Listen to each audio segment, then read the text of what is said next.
And so do you have customers who come to you and say, hey, we're using this, we'd really like you to partner up? Absolutely. Yeah, the pressure comes from them almost more than anybody else. Yeah, I would agree, yes. I mean, I've been to just so far this year, I made 2 visits to a customer. The first, he called the roundtable meeting, as he called it.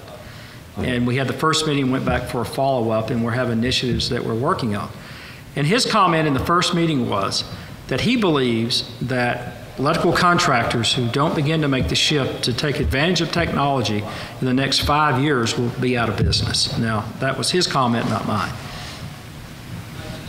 So we'll see. That's interesting. Okay. Well, one of the things we have to talk about is money, because you have to invest in technology, certainly. And I think that there's, when you're investing money and it doesn't necessarily, result in revenue immediately, there's always some of that concern. But what's the right amount of money, at least in a ballpark, that should be invested in technology just to stay in the game? Matt? I've only been in the industry for 3 years, so I don't know how qualified I am to make financial decisions on our budgeting. But I'll keep it simple and say more. You should really, it depends on the technology, there's no right answer. But to give a kind of broad answer, maybe Barry will be able to get more specific than I can, but depending on the technology, whoever's pitching it to you, be it somebody in your company or somebody outside, they know that ROI is one of the most important things in the decision-making process. So they should be able to give you an idea of how you're going to be able to prove ROI and some forecasting. Then compare that to everything else you're budgeting that year or the other projects you have going on and do it that way. But people sometimes think technology is impossible to show ROI. Sometimes it's really, really difficult, but it's usually not impossible. And the people pitching it to you should have the answer for you, even if you don't have it readily available right now. Barry, you've been in it for 20-something years. Yeah, so I am not going to give you a dollar amount. I'm going to take a different approach to the answer.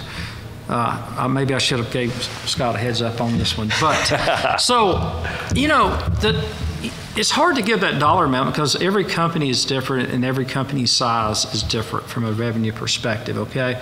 So if I told you need to invest $6 million, then maybe you can't invest $6 million. Maybe you can only invest $60,000, but forget the money just for a minute, for the way that I think about it.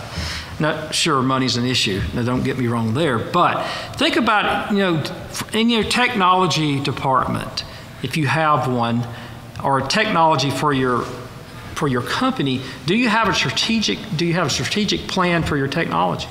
That's number one. You need to have that strategic plan in place. If you don't, do that. But you got to make sure that strategic plan is in step with your company's overall strategic plan. And when those two are in step together, then as you're working through your annual operating process and you go through your budgeting, then you're going to allocate so much for technology. And that strategic plan of your technology is going to, maybe it is that new website you're wanting to do. Maybe it's those mobile apps that you're wanting to get into. You need to begin to plan and to budget for those things, and that's going to help drive your number. But when we talk about technology, automatically we begin to think about the web and mobile apps, and yes, that's certainly a big piece of it. But think about from an operational perspective in your organization. How can you take advantage of operational efficiencies within your organization? And you need to plan and to budget for those and put those things in place. And you've got to listen to your customers to know what it is that they're wanting so you can build that strategic plan. And then your number's going to come out what your number's going to be, and you figure out how much of it you can swallow, how much you can't, and maybe plan it out over 3, 4, 5 years. For us, we try to plan 3 to 5 years out. And, there is a number there, but there again, each organization is going to be a little bit different. But are you willing to jump over that number? So here's the number, but it becomes, hey, you know what? If we don't spend now, we're going to miss out on an opportunity. So we got to forget what that number is. We got to do that plus another $20,000. Absolutely. I mean, are you willing to do that? Yeah, yes, we're willing to do that. We go through the planning process and we think we know for the next, 1 to 3 years the initiatives we're going to take on and what we're going to do. But listen, within 6 months, technology can change and something better comes along, which could be more expensive, could be less. And so you've got to be willing, you've got to be pretty agile and take advantage of those changes.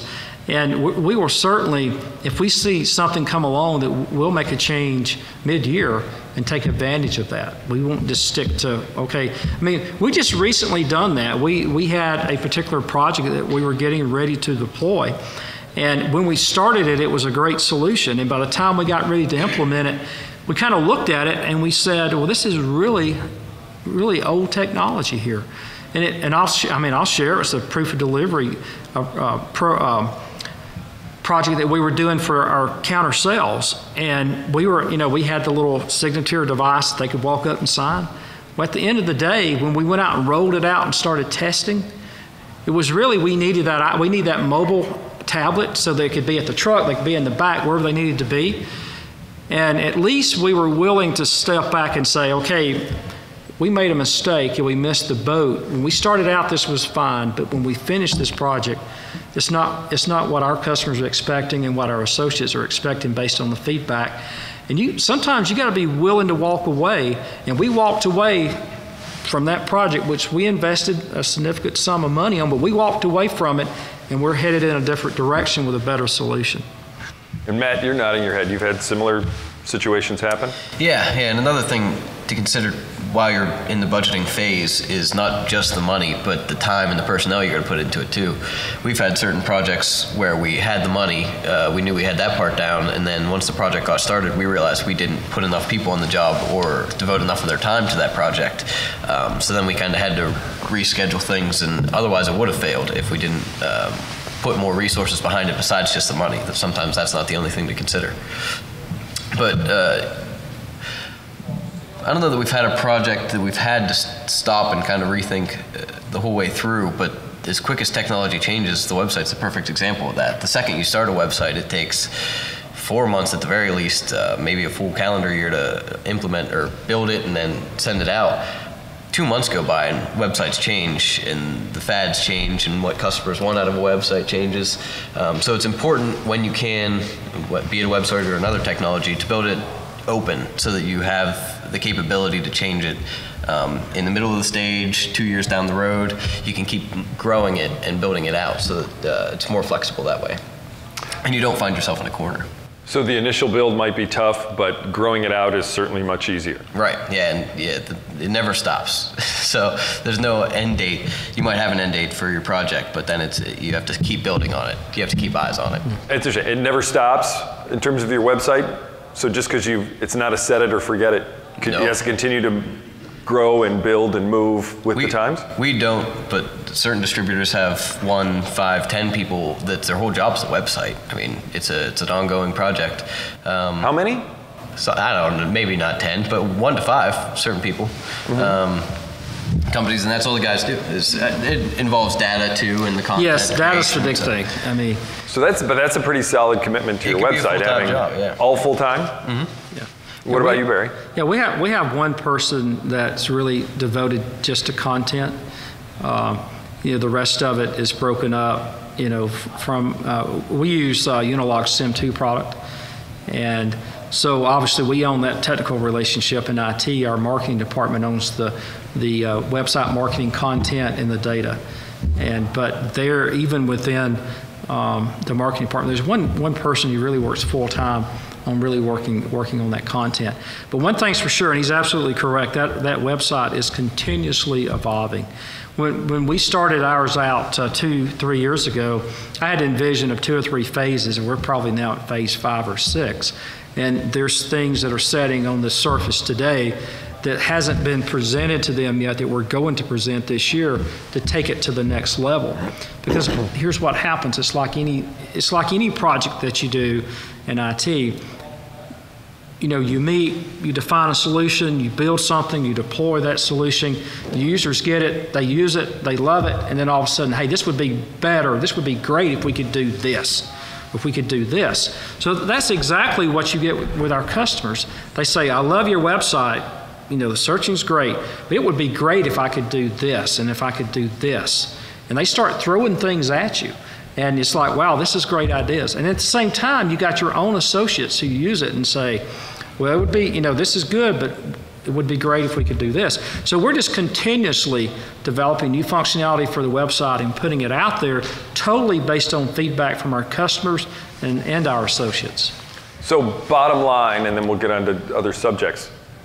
10 years ago in 2005, it was really cool to have a website. And that's awesome, you have one.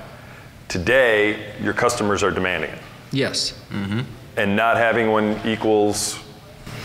You're going to have a competitive disadvantage. You're going to lose business, in my opinion. Yeah, from everything. Websites, your home front in the whole world that is the internet, which is almost the whole world. So back to recruitment, they won't find you. If they see you don't have a website, you must be from the Stone Age, so they're not going to want to work for you. But yeah, your customers will have the same exact thought. They're not going to trust you if you don't at least have a website with your locations and an about us, but they expect a lot more today. Absolutely. Just to kind of wrap up a little bit on this, the thing that I want is when I meet with customers is begin to see the excitement when they realize you can do that, we can do that together.